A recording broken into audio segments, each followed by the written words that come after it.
contractors in Grays Harbor. There are 2 of them. They are under contract right now to the Imperium facility. Right now, I would definitely say that it's true that there is not a sufficient amount of response equipment here, but that's something that will have to change. It will change if these other facilities get permitted. So.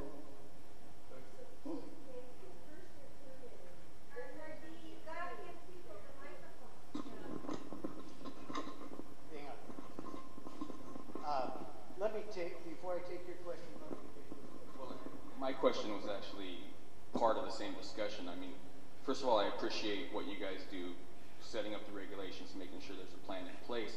And I'm sure it looks great on paper, but how can we be sure that in an event where we need to use it, it's actually going to work when it hasn't worked so many times throughout the country and throughout the world?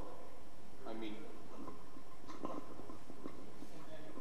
I was just going to say, so there's an order in that. So first they get the permit and you say, okay, you can bring 800 million gallons of oil here. Then you've got to explain to us how you're going to clean that up if it spills. Shouldn't it be the other way around? Could you repeat the question? So the second question was about the order of that. Do they not have to demonstrate their ability to respond? Shouldn't they have to demonstrate it before they're actually permitted? And I guess those things do kind of go hand in hand. They are required to have plans in place before they begin operations. So we will get those plans before they begin operations. And then the other question was about the failures, the pretty notable failures from around the world that, where efforts at preparedness haven't worked. And, I think that is true, that there are big failures sometimes. I just can only tell you that in the state of Washington, we have always had a very progressive legislature that passes progressive laws relating to oil spill response. They've been in place for more than 20 years. After the Gulf spill, this was the only state that actually went in and updated their laws to require better technology. Even the states in the Gulf that were affected didn't choose to do that. So one very important part about the oil spill planning is having oil spill drills that demonstrate what you have in your plan. So by no means are these plans, put on a shelf and that's the end of it. So we do have a program to require people to demonstrate their ability to respond. So, all right, just because the boss is here and she's got her hand up, I'll go over there. I have a question for you, Linda. Several years ago, the Oil Prevention Program from Ecology held a seminar here in Grays Harbor, and you all said that Grays Harbor is incredibly difficult to contain a spill, but you determined that, if my memory is right, that around Bowerman Basin, for example, you could not boom. In fact, there are very few places that you can boom.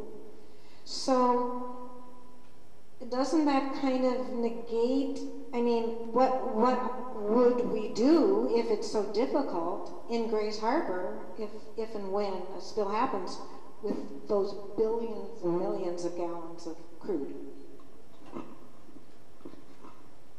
So, Linda, we put you on the spot there. So, it's absolutely true that for many years, not just in this country but around the world, the technology around oil spills has not been advancing the ability to respond.